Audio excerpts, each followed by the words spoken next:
Codemiko, are they the future of live streaming? Well, live streamers like this, as you can see right here, have been blowing up. This is a virtual YouTuber right here on the screen, this sort of anime looking character, controlled by a technician in the background that she programmed from scratch, created this entire virtual set, and she's interviewing digitally real streamers on her screen, creating a virtual environment that takes live streaming to the next level. Is this the future of live streaming? Is this what you have to do to get clicks in 2021 and beyond? Is this going to change the live streaming landscape forever? The short answer? Yeah, it kind of is. Let's dive deep into the future of live streaming. This is the 5 to 10 year timeline of what popular streamers are going to look like. Get a sneak preview today here on the Digital Drop Podcast. This podcast is sponsored by Restream. Why live stream to one platform when you can simultaneously live stream to every platform to discover new audiences faster using Restream.io? Perrin, you brought us Codemiko in Discord and we're like, oh my God, we have to do an episode on this creator. Break down the numbers first so everybody understands how much these VTubers are blowing up right now. Okay, so it's very rare that you see explosive growth on this platform anymore. So when it does happen, we should all be paying attention. Codemiko in October here was broadcasting with an average viewers in the a couple 100s, 200 to 300 to 400, which is pretty good to start. She had a pretty consistent concurrent viewership there, and if I reset the zoom, you can see it's pretty much that way since she started. She started with a really novel concept. She programmed her own 3D avatar and 3D space in Unreal Engine all herself and controls it herself with motion capture. Nobody else is doing that. Nobody else is doing that, at least on Twitch, at the level of detail that she's doing. If we come over here to November, December, suddenly in November, she starts blowing up through the roof. Average concurrence at the 10,000, 13,000. Her peak concurrence going up to the 20,000s now here in late December and going into January.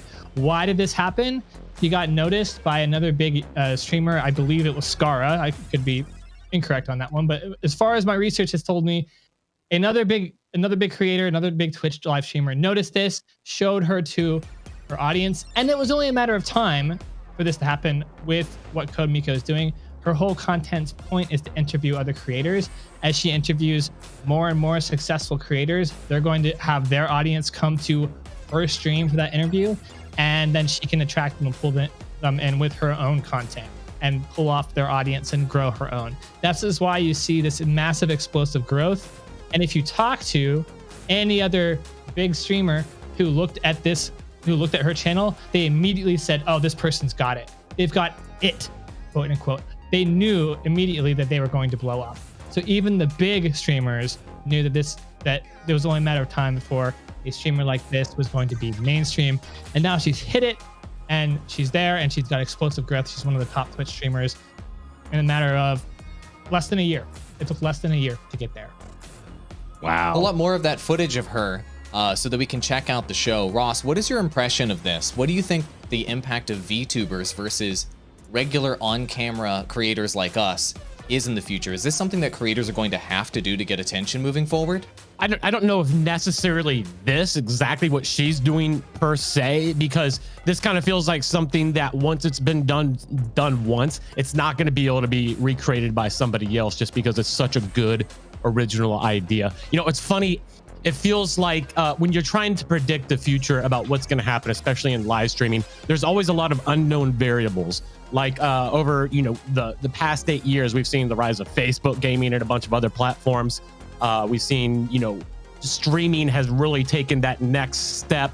I don't know if I would have predicted this as being in the next 10 years, but I think that's a good thing. It shows that there's still a lot of room in streaming for originality and creativity. And what she's doing here is not only brilliant from a technological standpoint, but she's really, really good at what she does. She's a really good interviewer. Perrin brought up the point yesterday when we were talking off air about how she's so good at making her guest uncomfortable in a way that keeps the interview flowing. It's really a lot different than anything we've ever seen before. My opinion on this is if somebody else had tried to do this, and even from a technological aspect done it as successfully as she did, I don't necessarily think there would be this much hype around her as we've seen in the past month. I think a lot of this comes from who she is and how she conducts herself. And I think the technological aspect, which is still brilliant, takes a backseat to what exactly she is and what she's doing. So bravo to her. As far as, is this going to continue? Is this going to be the trend moving forward for streamers where you have to do something like this? I don't necessarily know. I think that's hard to tell. I know we've seen a couple people that have had success like this, but I think it's also an area where there's going to be a lot of failure when going into things like this. So bravo and props to her.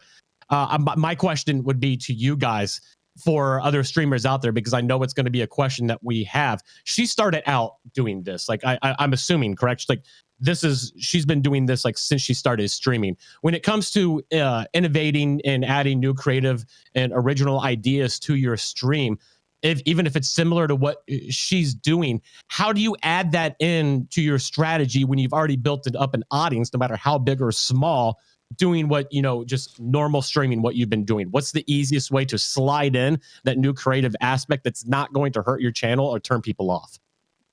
Yeah, I've got a few ideas, and Perrin, our full-time live streamer on the show, will talk more about this, but generally speaking, we always this is a big reason why the 80-20 rule is something I always talk about in terms of content. 80% of your content should be what you are already doing and what already works and what you can repeat. It doesn't require a ton of setup. It doesn't require a ton of creative power. Just do that with 80% of your time. And then 20% of your time as a streamer or a creator, experiment with new things. Add something new on top, a new gimmick, some new graphics, some new interesting things happening on your particular show that really spices things up. And you could fall into something that could make things really interesting and get audiences really engaged, whereas they weren't before. For example, I've coached some creators recently where I asked them, what were your most successful streams? They're like, well, generally I do Call of Duty mobile streams and I just play PvP and play with people. But there was this one stream I did where I ate like a ghost pepper and that one got like 10 times more views. I'm like, ding, ding, ding, ding, ding, ding, ding, ding. You did something different. You ate ghost peppers. You ate it during the stream. And whenever he got Facebook stars of a certain amount, he had to eat a bite of peppers or put some like hot sauce on his tongue. I'm like, okay, great. So one day a week, do that very unique thing that's totally different than what you normally do with 20% of your content, and see if you can find new formats, see if you can find new gimmicks, see if you can find new interesting things to do on your live stream and your content that really grab attention. Because in a live streaming environment where there's 10 million streamers you're competing against, everybody's waving, everybody's trying to get everybody's attention at all times. And if you're not doing something totally different and revolutionary, it's going to be difficult to blow up and get any sort of results that you're looking for quickly. You're going to be looking at a really long grind if you ever make it at all. So always experiment with 20% of your content slate and try new things that are just very relatable on a human level. It doesn't have to be about the game. It can just be about your reactions and just having fun, doing something just freaking crazy and unexpected. That's okay, but don't try to do that every single stream because you'll wear yourself out quickly. Perrin, what are your thoughts on this?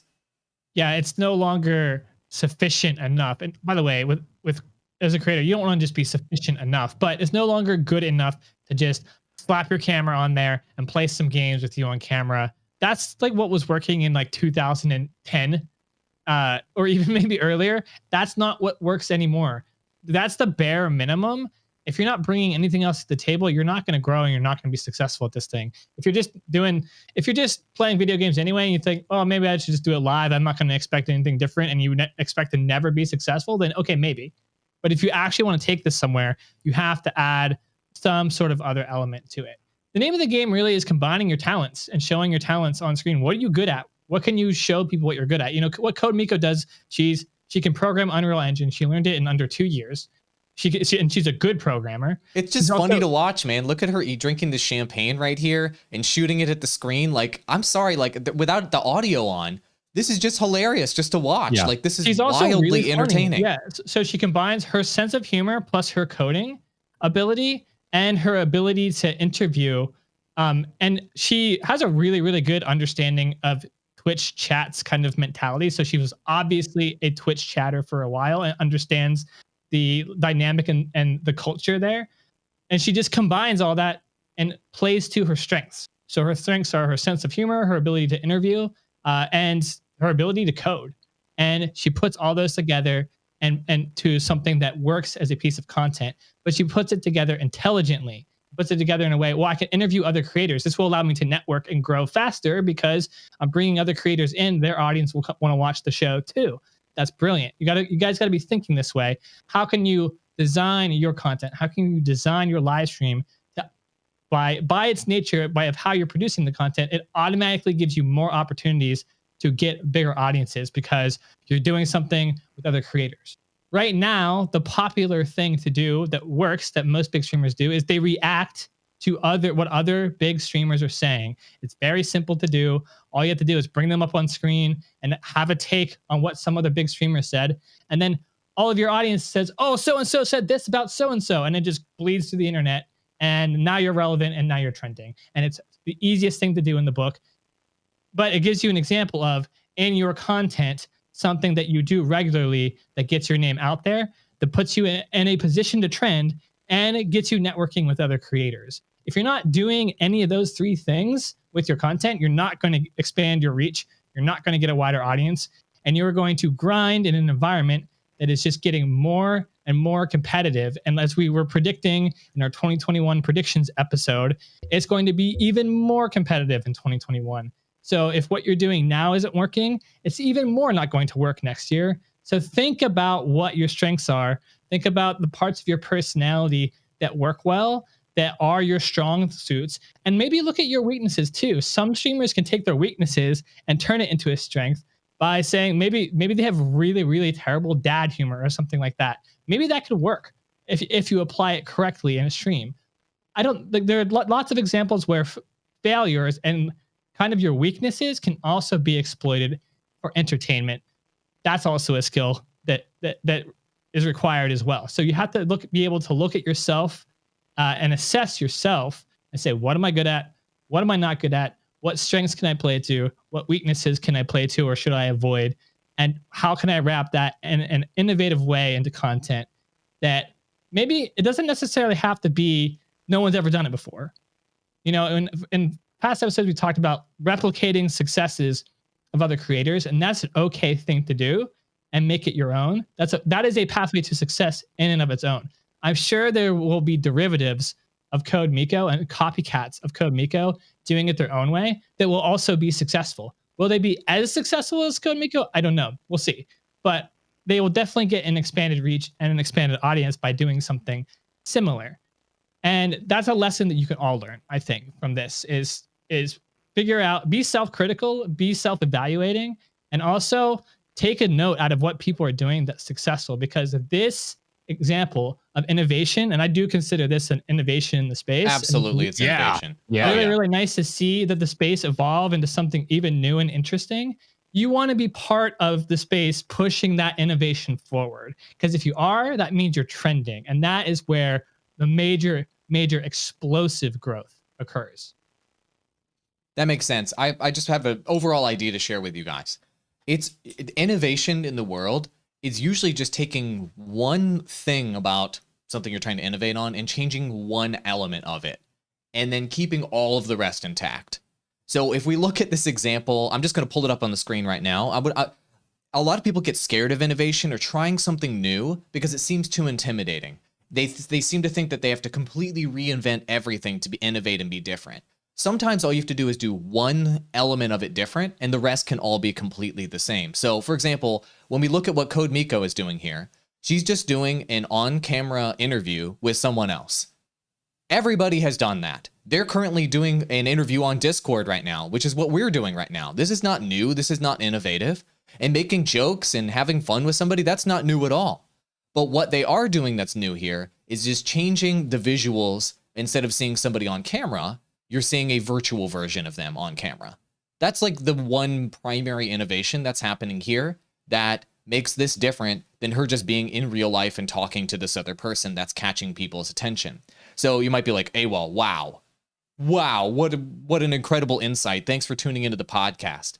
So what I'm telling you guys is you can take one element of what other people are doing in streaming, maybe the vocals, just as an example. Instead of just doing regular a guy talking, look into voice changers, look into voice mod, maybe look into doing characters or doing accents or something different with your vocals, adding reverb effects, adding different things where you bring on another character that's a robot on your show and you do like a robot filter on your voice. Focus on one element of streaming, what's on the camera, what's happening in the microphone with the audio, and also what visuals you're showing on the screen, and just focus on each individual element and think, what can I do with that one thing that's different, but I just keep everything else exactly the same?